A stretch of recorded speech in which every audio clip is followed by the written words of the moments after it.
Thank you. My name is Marianne Thieme and I'm a member of parliament for the Party for the Animals in the Netherlands. And our party is the very first in the world to champion the rights of non-humans in the national parliament. However, there are other problems in the world aside from animal welfare. So tonight I'm going to tell you some very hard truths about what we are doing to our planet. And I'm so pleased that you are ready to face up to these realities.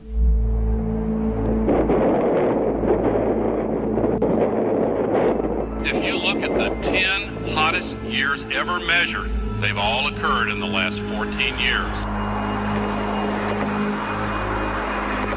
The world is heating up fast and we have ourselves to blame.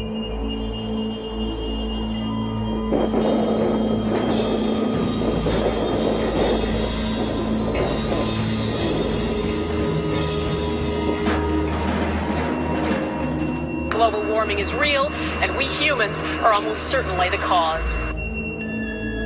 Global warming, that's the world's greatest current concern.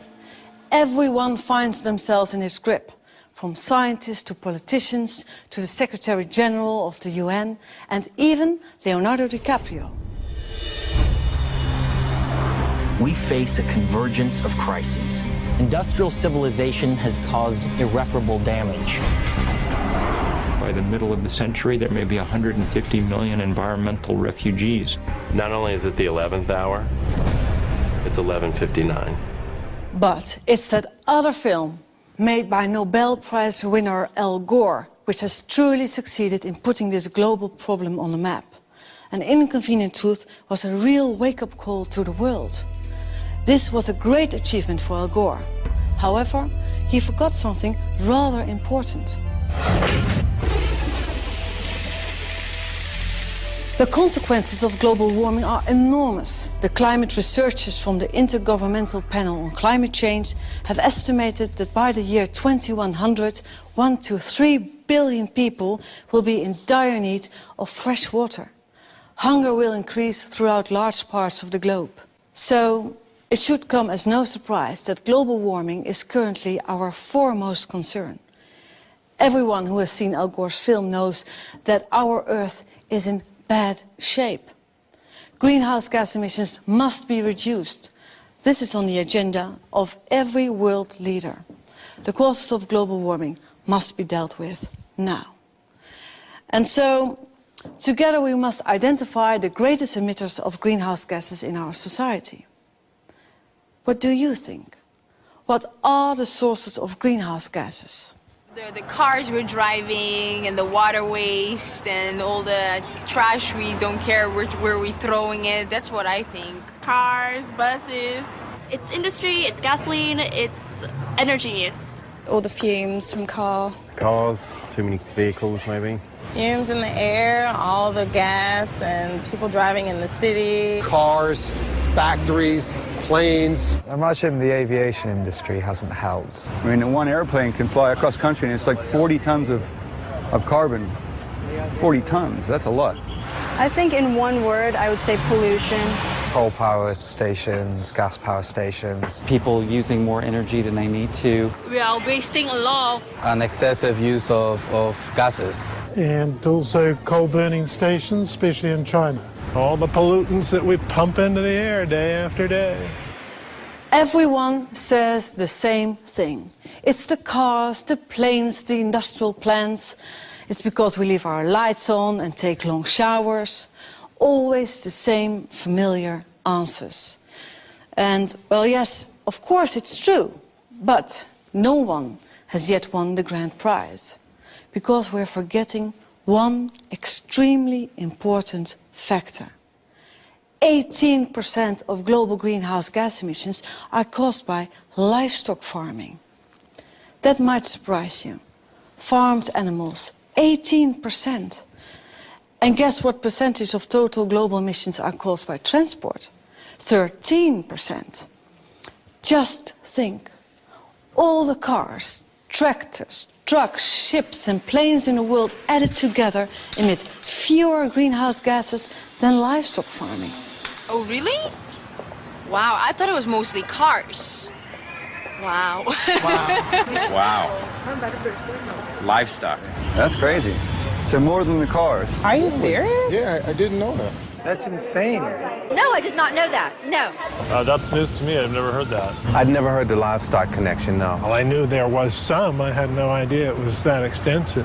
How does it come from livestock exactly? What do you call cow farts? What do you call that? Okay. Yeah, the methane gas coming from the cows. Yeah. It's cow shit, right? Doesn't cow poop? It's what the emissions, right? I thought it was just fat people in the South here in America, but no, apparently it's cattle as well. It's quite worrying. Okay. But I saw an article that say because the cow, what they fast, and then actually the fasting make the global warming. Yeah. But how can it be that farm animals place a heavier burden on the environment than the entire transport sector worldwide? Well, actually, it's rather simple.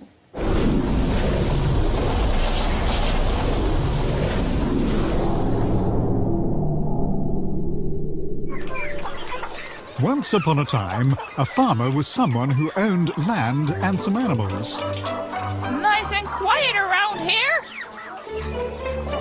If there was more land, then he bought some more pigs, a few chickens, and some cows. Well, that's a fine kettle of fish. You know what? All that grubbing around outside takes far too long. We're going to fatten you up and fast. It's not a fairy tale storybook. You're there to be eaten. Not sure that's such a compliment, really. We'll squeeze you all together nice and efficiently, and you'll all get sick right away. You're telling me. Listen, Piggy, I'm not interested in your personal vision right now. In the Netherlands alone, you lot produce 70 billion kilos of dung. Do you know how bad that is for the environment and the climate? Sorry for living. Did you know that cows of all farm animals are the largest producers of greenhouse gases, mostly through all that belching and farting? Do you know what the problem is? You're eating us out of house and home. Who was just so pleased about fattening us up?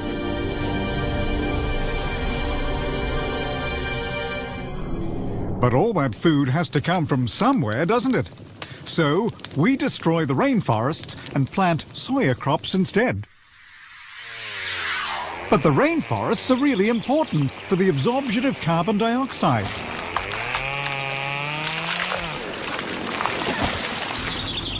And then we spray the stuff with pesticides and we ship the soya off to Europe where it ends up in your feeding troughs. So well organized. What are you people up to?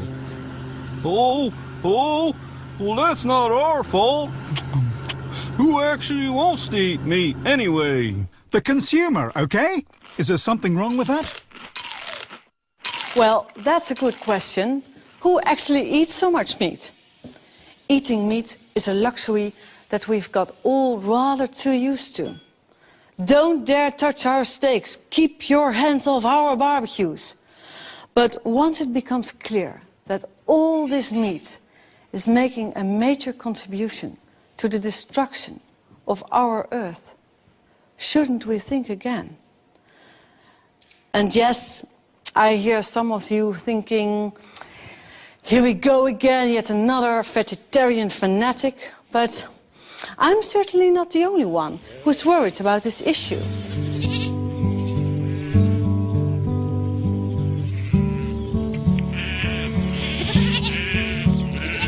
I'm farm manager. We farm 1,000 hectares of land in mid Wales. We have around 800 head of cattle, including 550 dairy cows. We have 3,000 head of sheep, and we grow some arable crops. We can't deny as farmers, as agriculturists, that methane produced by cows contributes to global warming.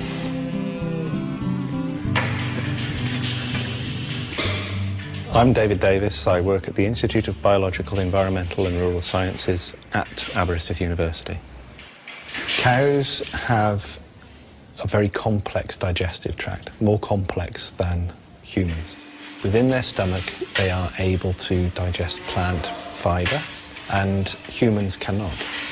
To do that, they need a very complex mix of bacteria and fungi and protozoa within their digestive system. Now, these microorganisms do not have access to oxygen, and the food that we eat as people gets converted into carbon dioxide and water. Because ruminants in the rumen don't have access to oxygen, they need to produce a different range of end products. And one of the key ones from the rumen is methane. When you compare with carbon dioxide, methane is 21 times more potent. The cow eats the feed in front of it, and it goes into its stomach, and as a result of that, the cow burps a lot.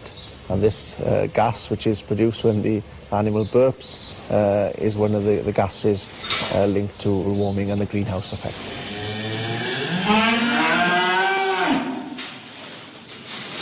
Every cow and every ruminant regurgitates its food into the mouth to chew, and this enables the microorganisms in the stomach to actually get better access to that feed.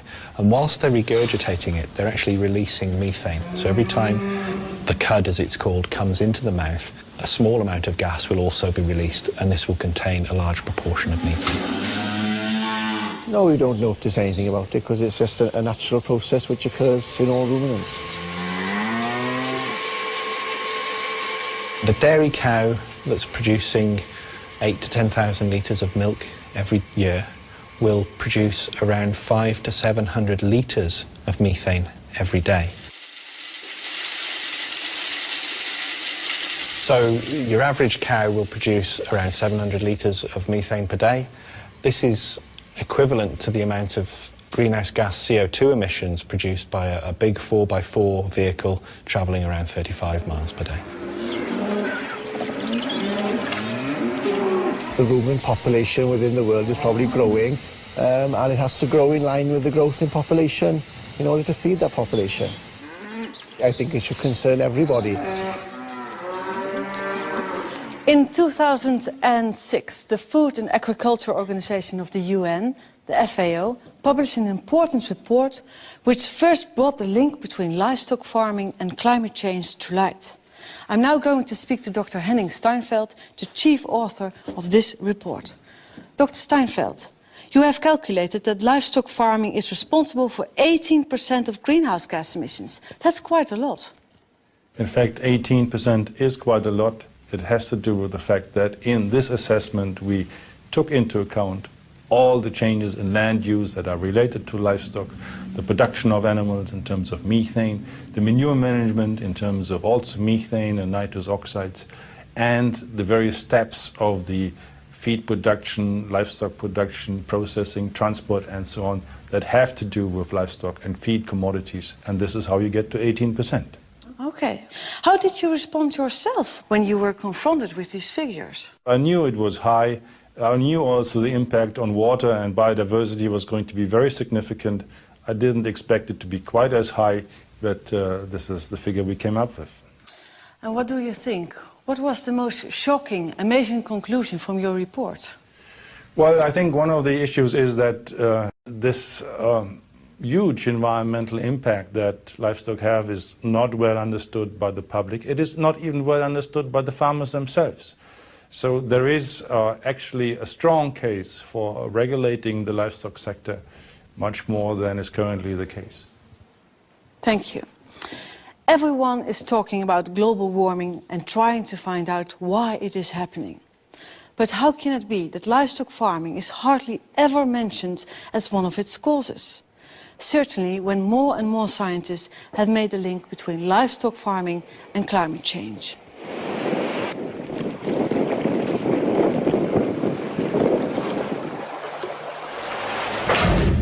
It's not generally known, but between 40 and 50% of all cereals are not eaten by humans, but by livestock. And for soy, that's about 75%. If you consider that it takes about 7 kilograms of grain, that's corn and soybeans, to just make 1 kilogram of beef, we're talking about hundreds and hundreds of hectares of soy being planted in former rainforest to provide meat. That's not a very efficient way of producing protein food.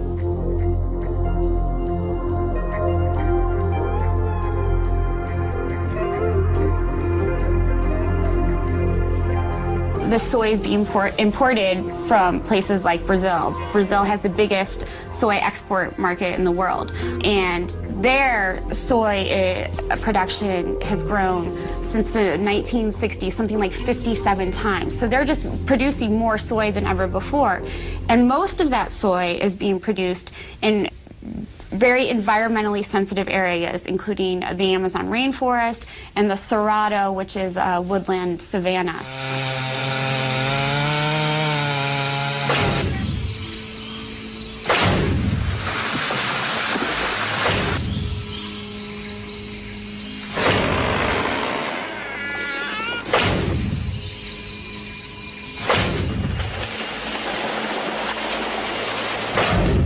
What can I say? It's a disaster. The main drawback is losing biodiversity, but indirectly it's also influencing climate change. It's speeding up the climate change that's already occurring. Carbon sinks are places in the world like the rainforest or the Cerrado or some agricultural lands that soak up and sequester carbon. And when those are lost, we're losing a very important tool in the fight against global warming.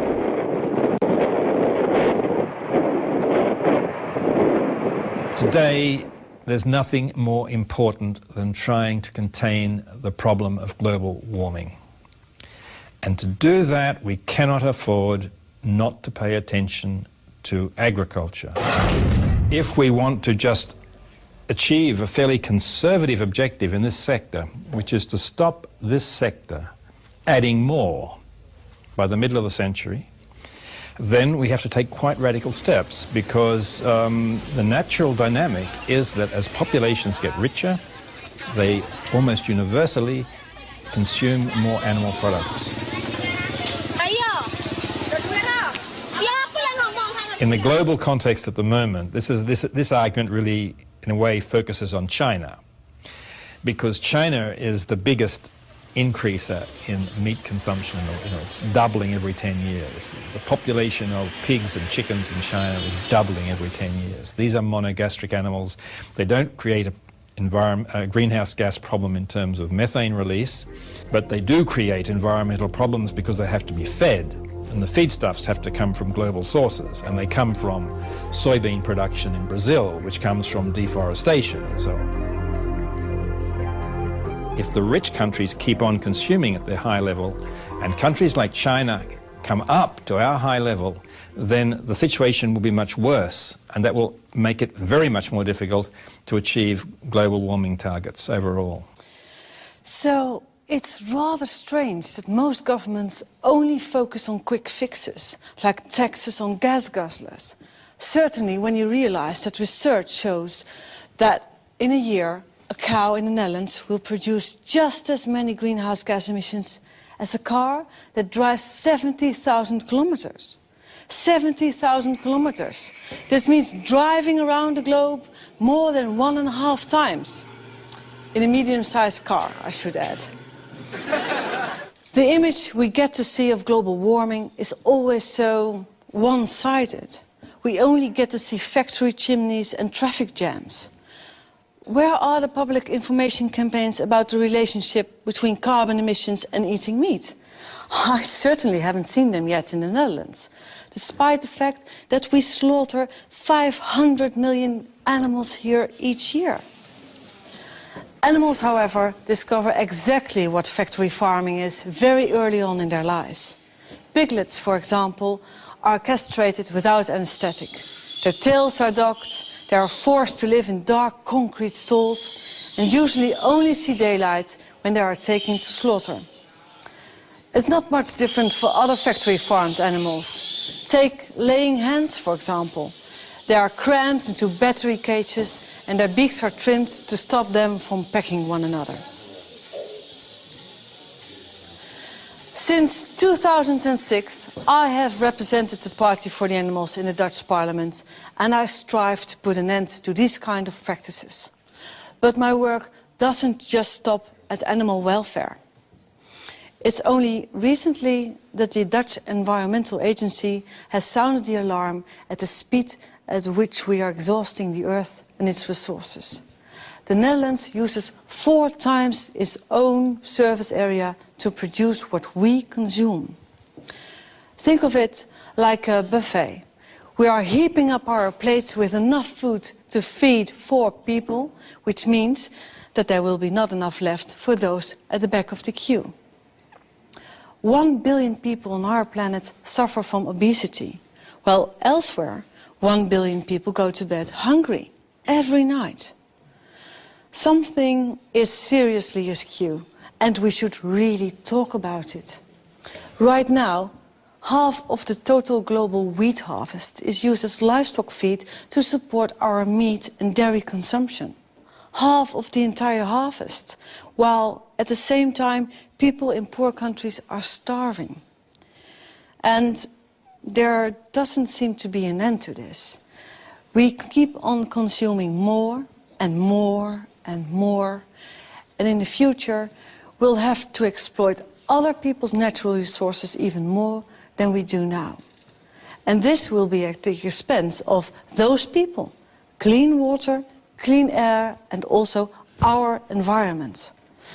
So let me sum this up for you. Scientists say that it simply takes far more land and energy to produce animal protein than plant-based ones. To produce animal products, you need up to 10 times as much land as needed to produce vegetable products. And this is due to the fact that all this land is needed to produce feed for these billions of farm animals.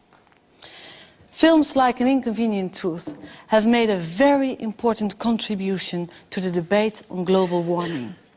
Yet the only cow that I saw on screen symbolized Little Elle's picture-perfect youth in Tennessee.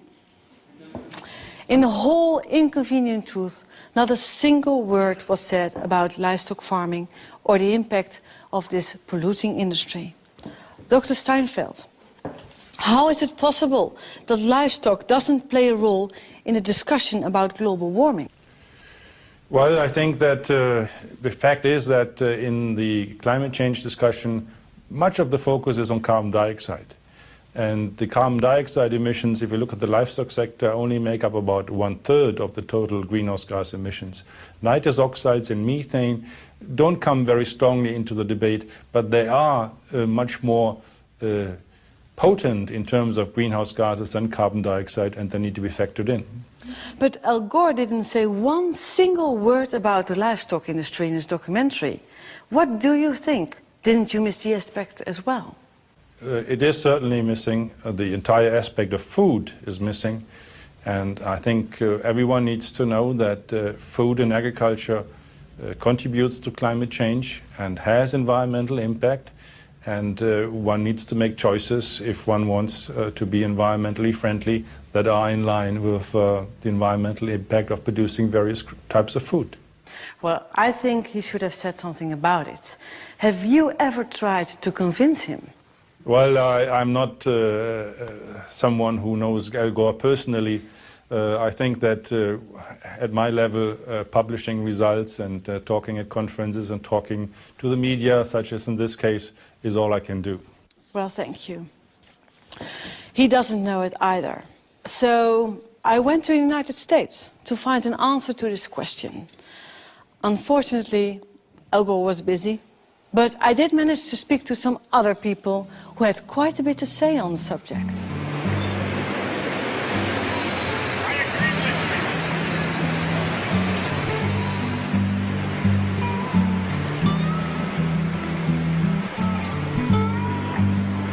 Yeah, you look great.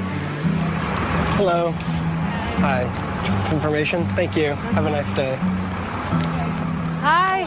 Hi. Hi. Hi, nice to meet you finally. Yeah. Yeah, you do such great work. Thank you. Thank you. Yeah. Having a good time. Yeah, what are you doing here? Well, we're out here trying to show people that if they're eating meat, they're engaging in the #1 most environmentally destructive behavior they could engage in. And showing people that rather than cars and trucks and SUVs, even rather than planes, meat is the #1 cause of global warming.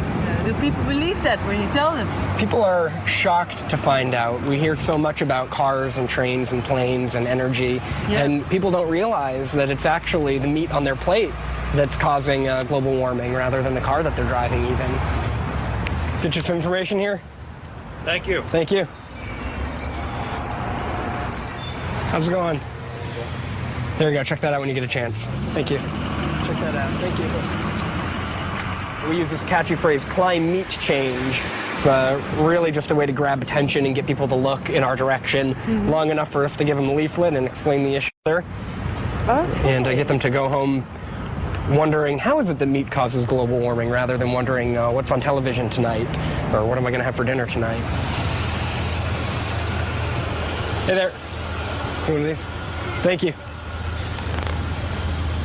Saying that power plants are the #1 cause of global warming is like saying that humans are the #1 cause of global warming. Power plants don't emit energy, don't create energy for the purpose of just creating energy for the sake of it. They create it for industries. And one of the industries that uses the most energy is factory farming. All right. In the U.S., the meat industry uses about 1/3 of all the fossil fuels that we generate.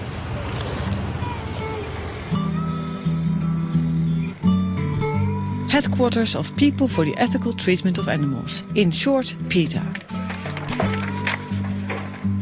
They have almost 2 million members and are active worldwide.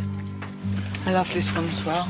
Oh, yeah. This is very famous one. We've got this. I suspect that for Al Gore and for a lot of other people, it's just too inconvenient of a truth. Gore was a politician and is beholden to a lot of industry people in many different industries, probably in the meat industry too.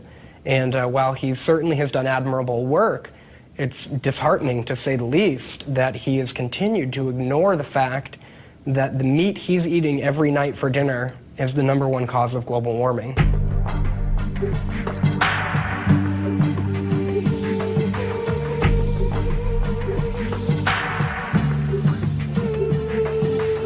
I'm Alicia Silverstone, and I'm a vegetarian.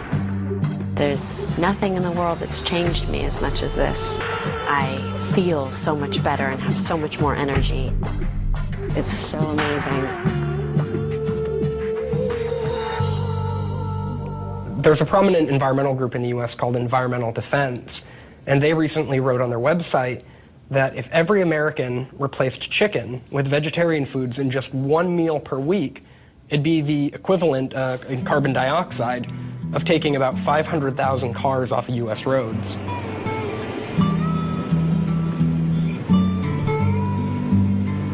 Here in the United States, big is beautiful. This applies to the cars and definitely to the steaks. The average American eats 124 kilos of meat a year, 44 more kilos than the average Dutchman. At night, at the hotel, I watch a classic about American factory farming. Here you go, Leo. Psst. Leo. Who are you? And how did you know my name? I am Muphius, and I know a lot about you. Have you heard of the Matrix? The Matrix? Do you want to know what it is? Okay. The Matrix is all around you, Leo. It is the story we tell ourselves about where meat and animal products come from. This family farm is a fantasy. Take the blue pill and stay here in the fantasy. Take the red pill and I'll show you the truth.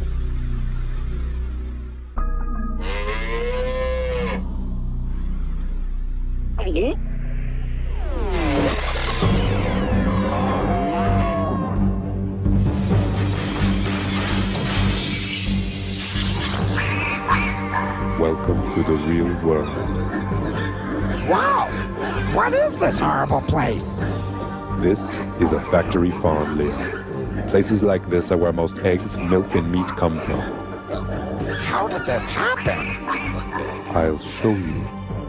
In the mid-20th century, greedy agriculture corporations began modifying sustainable family farming to maximize their profits at great cost to both humans and animals.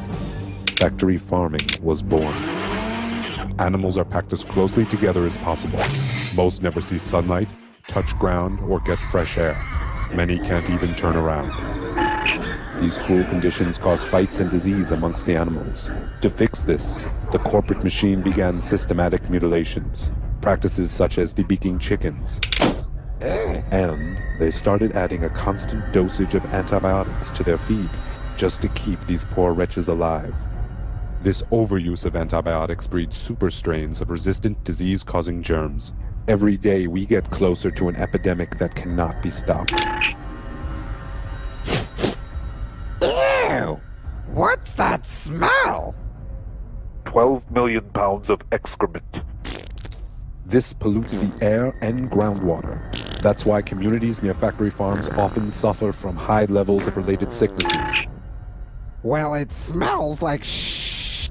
And what's more, factory farming corporations have been destroying communities and mistreating their workers for decades. Since 1950, over 2 million small hog farms have disappeared. If they continue at this rate, there'll be no real independent family farms left. That is the matrix, Leo. The lie we tell ourselves about where our food comes from. But it's not too late. There is a resistance. Count me in!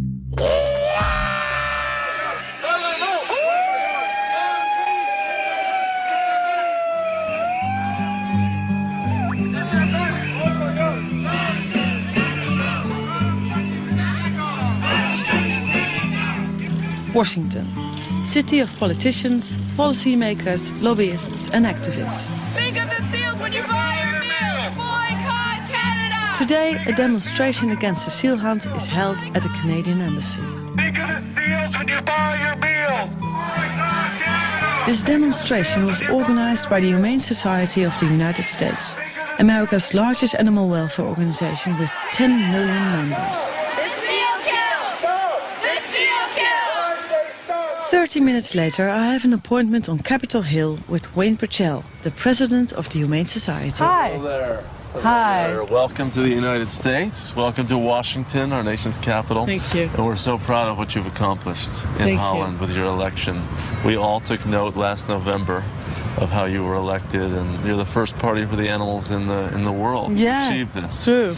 So thank you. And we look forward to learning about what you've done. Okay. So nice to meet you finally. You're the biggest organization on animal welfare. Yes, we are. We have 10 million supporters here in the United States in terms of paying supporters. Yeah. And then, of course, we have millions more who believe in what we're doing, and we're here to organize that sentiment to achieve political reforms for animals, among doing other things. We try to pressure corporations to do the right thing, and we educate the public, and we do hands-on care of animals as well.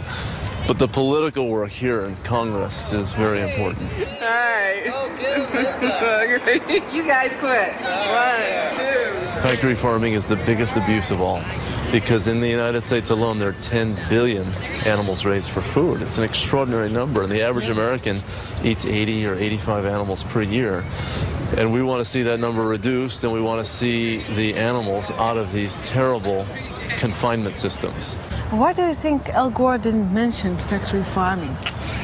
You know, I think that he probably thought that he was giving a lot of information already to people with an inconvenient truth, and maybe he thought people would shut down if it affected them too personally. Because it gets very personal when you're talking about eating animals and you're talking about something that is part of the American diet. He thought, oh, well, this is going too far. But the public is slowly waking up.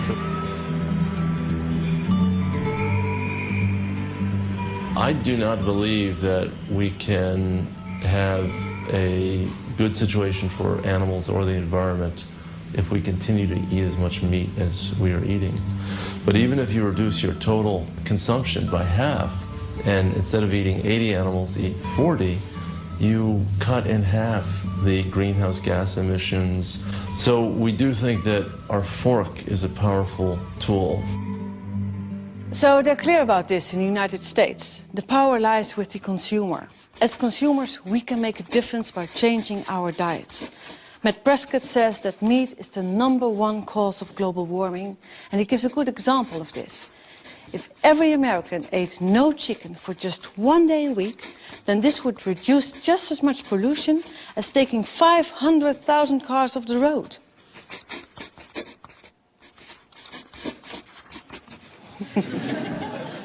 It's funny. Okay, I can hear you thinking meat and other animal products are bad for the environment. I get it. But don't we need meat and milk for our health? Where else do we get the calcium for our bones, the iron for our blood, and the vitamins and minerals we need to keep us healthy?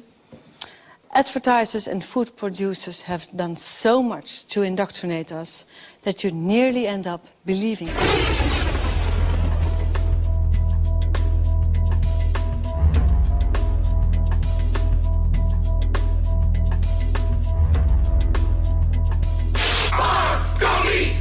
Pints of lamb are only $1.99 a kilo.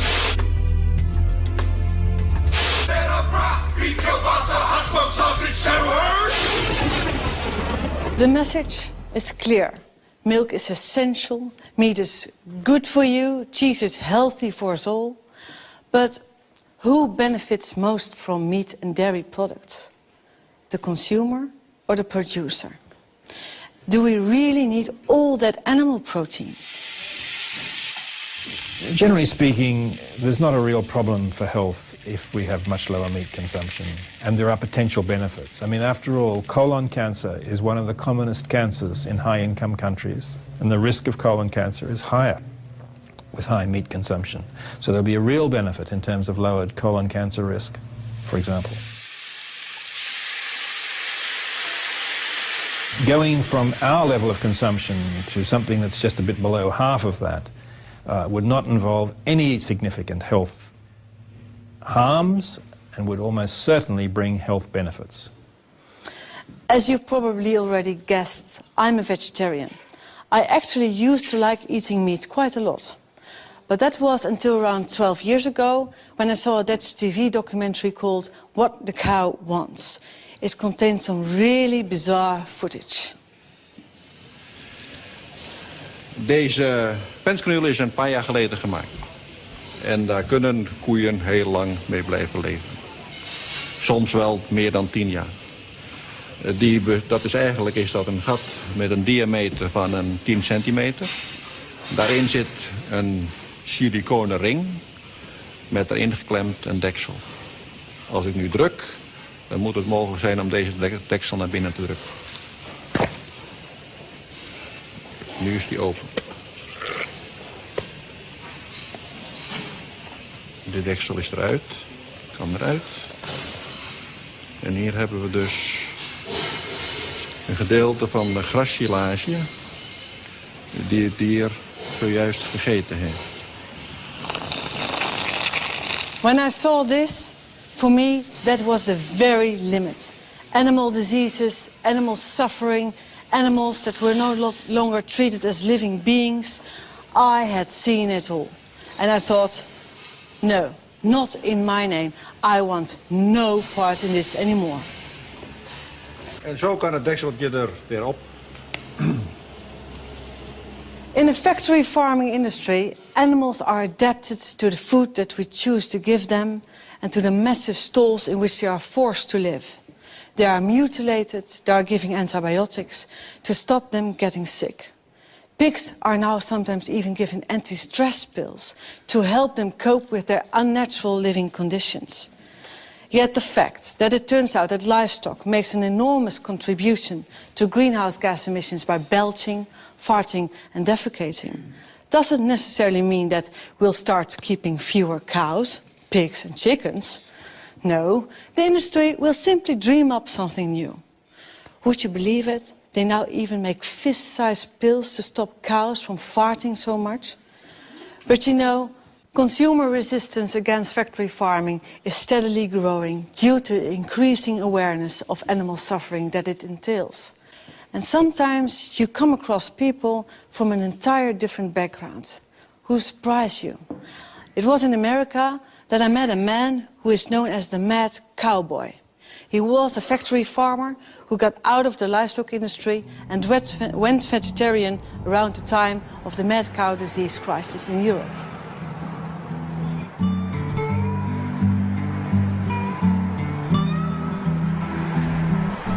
Hi, nice to finally meet you. Nice to see you're unlost again. Yeah, finally, we made it. My humble abode. Thank you. Oh, it's nice and warm here. This is on the farm, and this is one of the dogs we had, which was Sam. Good critter. That's the farm.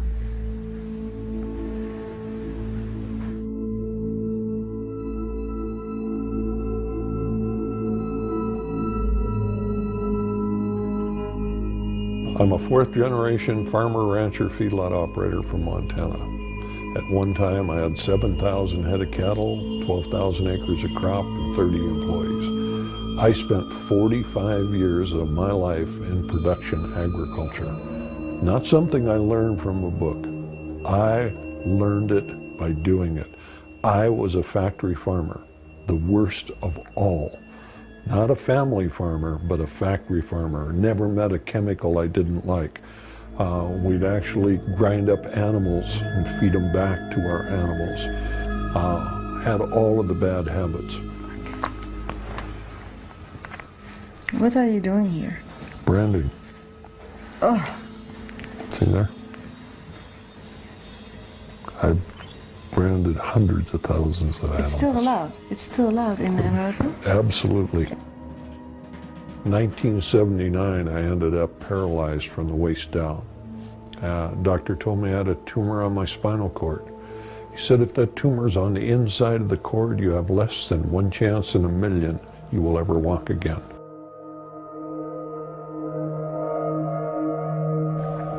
Made me stop and think for the first time in my life that I was part of the problem, not part of the solution. I saw the birds die, I saw the trees die, I saw the soil changed. And it was not until I was paralyzed that I was willing to admit that I was the problem. I ended up with a 1 in a million operation. I've walked out of the hospital with a 1 in a million operation, but I walked out that what we were doing was wrong, was absolutely, totally non-sustainable. Here's a scone that my wife made. Try that.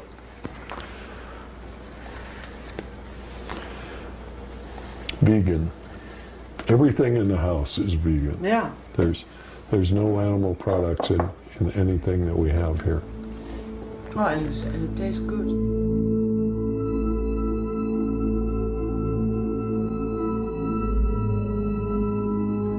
Everybody thought the same way. It was mass hysteria. Everybody was doing it. It must be okay. You started from the time you were a child. And can you imagine what it was like when I first asked myself the question, should we be eating animals? It was one of the most thought-provoking questions I ever had in my life, because I had never even considered that. Yeah. And when you stop and think about it, it is so straightforward and open. Should we eat animals? Absolutely not. Do we need them for protein? Absolutely not. Are they good for us? Absolutely not. Do they enjoy us eating them? Absolutely not. My hometown newspaper put my picture in the front page, and it said, Montana's most famous vegetarian. I picked up the phone and I called him up and I said, why don't you tell it the way it is? Montana's only vegetarian. They said, no, we have one of you kind of guys here at the paper, so we know there are two. But people don't want to believe that somebody that from the inside of the industry, you know, that when you look at it, the one thing when I debate the issue with somebody from the industry, their common defense is, oh, well, you don't understand. I spent 45 years of my life there. There's nothing that they have done that I haven't done more of it. I've milked more cows, I've slaughtered more pigs, I've fed more animals, and when they tell me I don't understand, I understand. And what I understand is what we're doing is wrong, it's non-sustainable, it's not good for us, it's not good for the animals, it's not good for the planet. The sooner we stop what we are doing, the better we'll all be.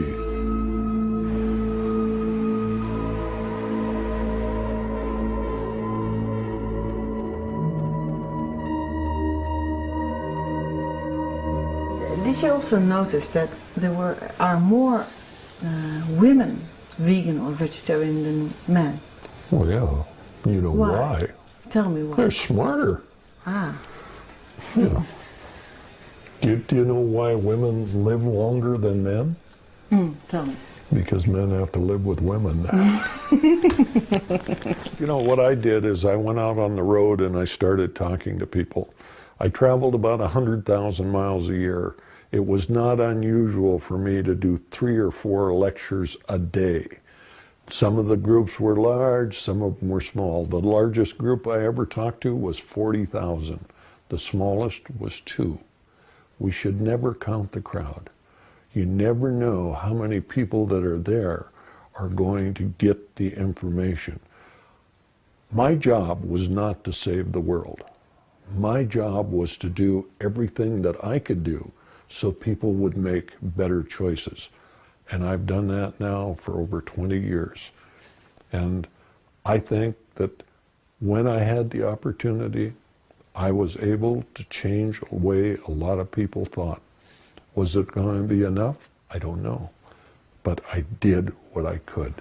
Do you think there are more vegetarians now? Oh, sure. You know, my hometown actually had a vegan restaurant. Isn't that amazing? The man that gets the Nobel Prize for the film on global warming neglects the #1 cause of global greenhouse gases? Does that give you some idea of the power of the industry? That a man that was out there to change the world on global greenhouse gases, do you think he did not know about it? Or was he just unwilling to stand up to the power that they had?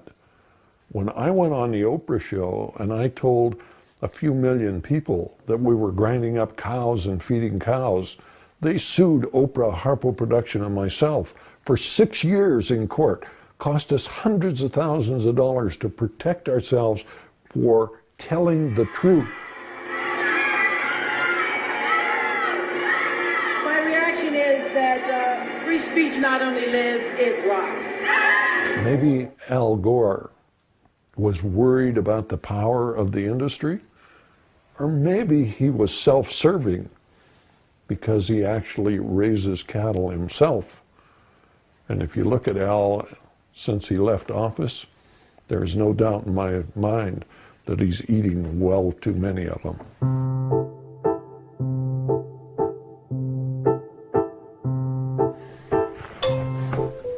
If there's something you would like that you don't see, I'll get it for you. No salt or pepper. No, that's fine.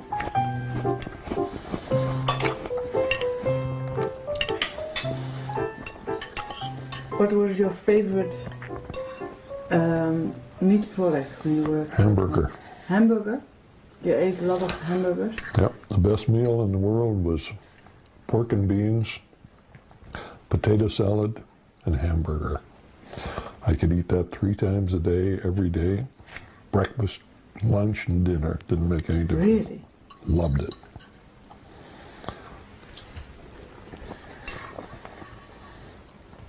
Turned out okay.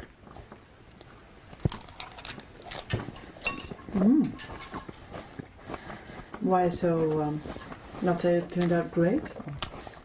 Well, if my wife cooked it, it'd been better. But it just goes to show that if an old cattle farmer can do this, anybody can do it.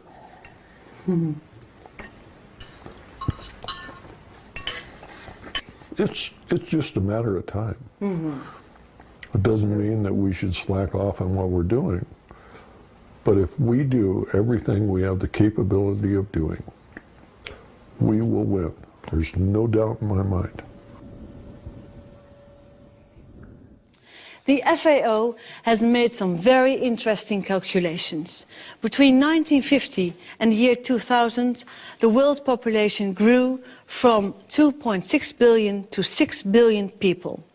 Yet meat production increased fivefold, from 45 to 233 billion kilos of meat each year. It's predicted that there will be 9 billion people living on our planet by the year 2050. And what will happen with the meat production?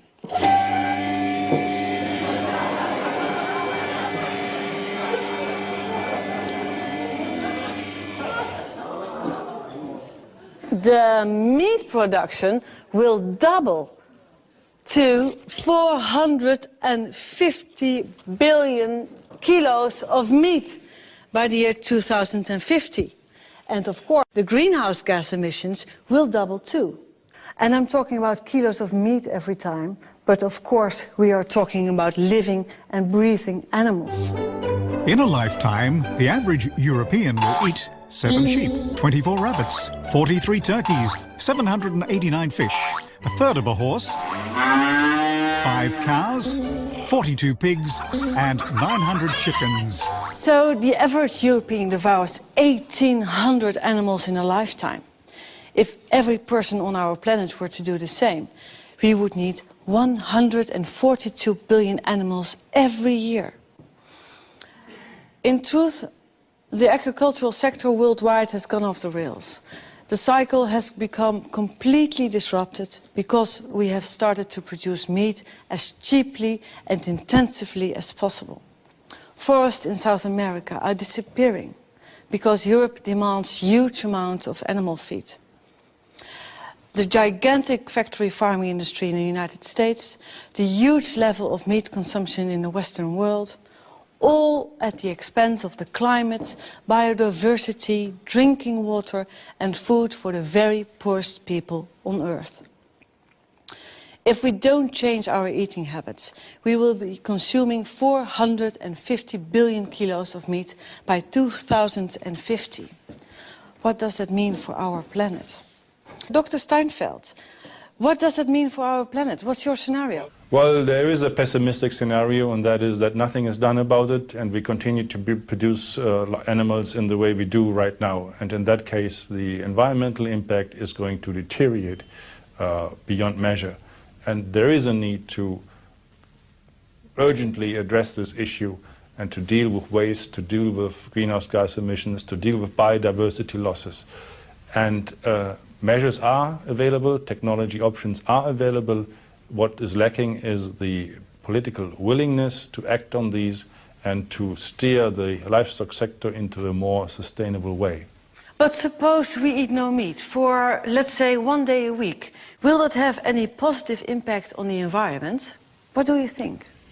Well, the impact of livestock production is probably disproportionately high compared to other sectors. So reducing consumption is likely to have a positive impact on the environment. What do you expect? Are we going to eat less meat in the future? I think that the human health concerns and the animal welfare concerns and the environmental concerns will be increasingly appreciated by a growing number in the public, and that will lead to a slow decline in, at least that's my personal prediction, to a slow decline in the consumption of meat in particular. Okay, thank you. Dr. Steinfeld is not very optimistic, but he also points to a lack of real political will to change things. Yet, is this enough to lead us to despair? Well, I don't think so. There are some rays of hope, tiny rays of hope. I think that is just because people simply don't know. I'm sure that if they knew, they'd want to change their eating habits. But even politicians, who you would expect to know more, haven't got the faintest clue. This became crystal clear during a recent debate on deforestation in the Dutch parliament. De ontbossing, meneer Blom, zoals u weet, wordt voor een heel groot deel ook veroorzaakt door onze intensieve veehouderij. Ja, ik vind het altijd verbazingwekkend hoe de Partij van de Dieren in staat is om een onderwerp per interruptie te introduceren wat absoluut niet gaat over de tekst die ik hiervoor uitsprak. U moet mij niet kwalijk nemen dat ik geen idee heb wat de relatie is tussen intensieve veehouderij en de relatie tot ontbossing. Ik weet niet waar. Het spijt me, maar dan moet ik u helaas het antwoord op schuldig blijven. Nee, dat zie ik me waarschijnlijk niet, maar ik weet het gewoon niet. Well, in fact, it's all so simple. Less meat, fewer animals, reduced greenhouse gas emissions, reduced water use and less deforestation. Johan Rank has directed music videos for Madonna, Beyoncé and Robbie Williams.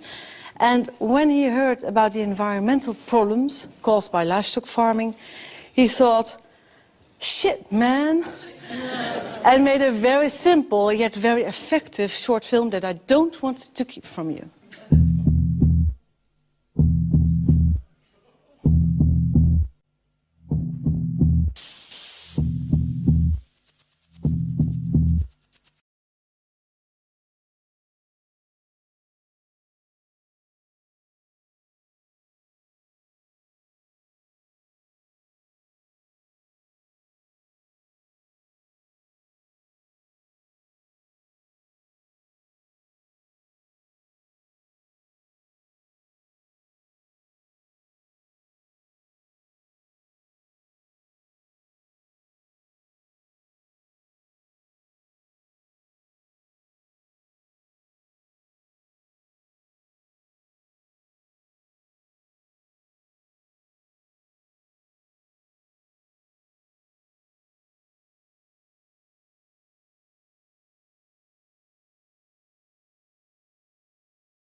In May 2007, the English newspaper The Daily Mail published an article called "Secret Plan to Turn Us All Veggie."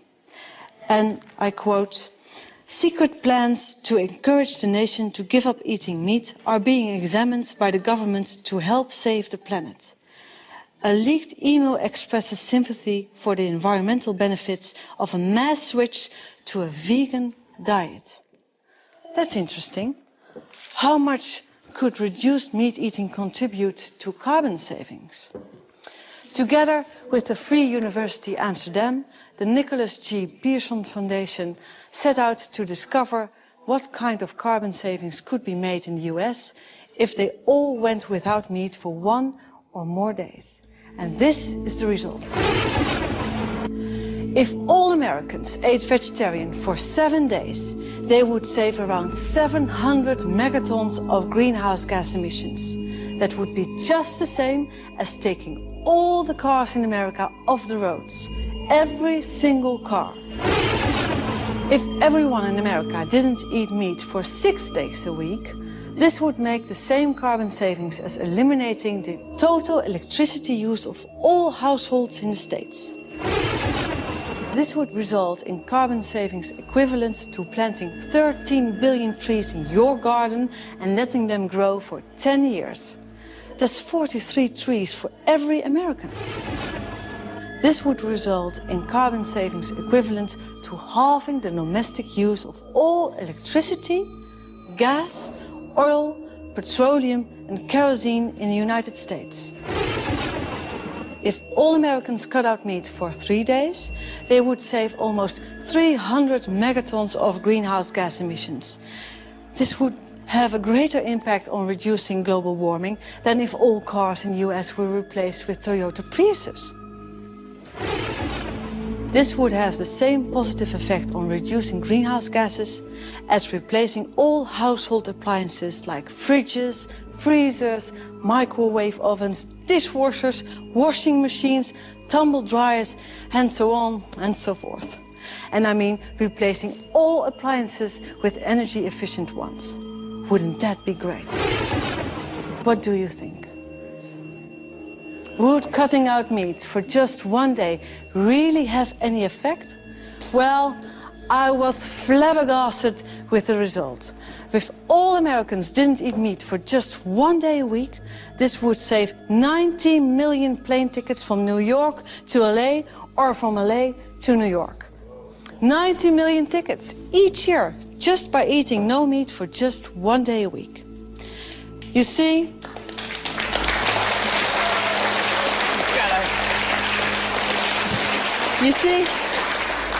a small step for a man is a giant leap for humanity and all living creatures. And you don't have to wait. You can start today with your own tasty and simple solution to the climate problem. The question we have to ask ourselves is simply, how many days a week shall I go without meat to reduce global warming?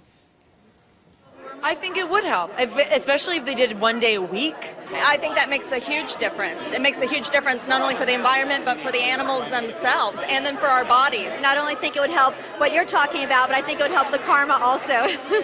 Greenhouse gas is a really important thing. Global warming is really important.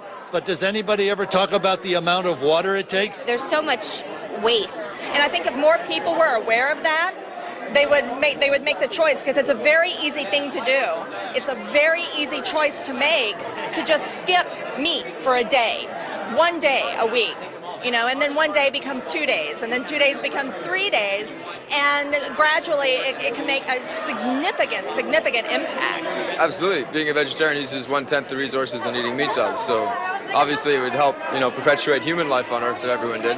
Hopefully it all turns around. I think it definitely was the missing part of the inconvenient truth. Animals are suffering, people are suffering. I mean, we need to do something quickly. You know, you can't be a meat eater and call yourself an environmentalist. You can get a lot of protein from peanuts. I was raised in Canada, meat and potatoes. I never was a big meat eater my whole life, but you're raised that way, and it's really hard to switch gears. So I think when people just do the best they can. Should all eat less animals, or maybe just none. I think that would make a tremendous difference. You don't have to go 100% vegetarian, but we don't have to just have this mass gorging of meat that happens especially in the United States of America. Yes, I don't expect everyone on the planet to give up all meat. I think that's unrealistic, but I do think we could get people to understand that meat shouldn't be something they have for their own health on as regular a basis as they do have it. People don't think twice when they eat meat. People don't think twice the way their meat is manufactured.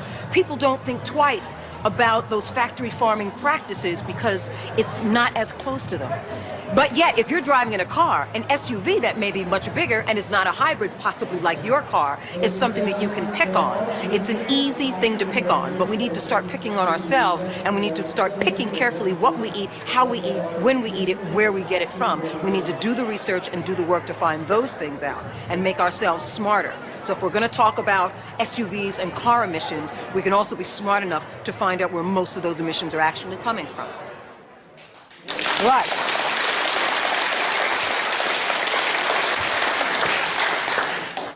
Actually, the solution to our climate problem is child's play. The production of 1 kilogram of beef is just as bad for the environment as driving around in the car for 3 hours while you left all your lights on at home. If all people in the world started eating as much meat as we do, then we'd need nearly 3 planets to be able to feed them all. And that's not possible.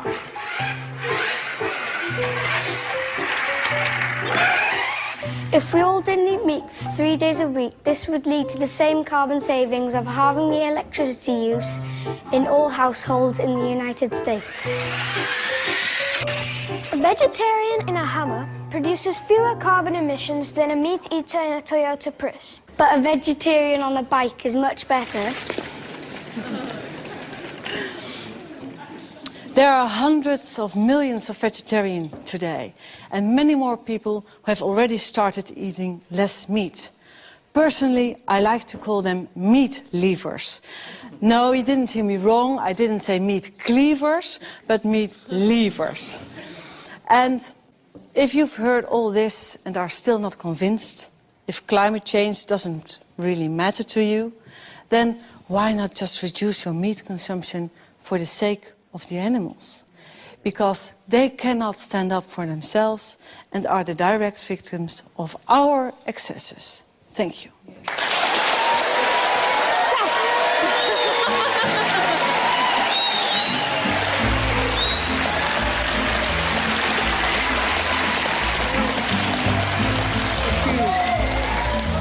Fattened.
Cows with guns. They crashed the gate in a great stampede, tipped over milk truck, torched all the feed.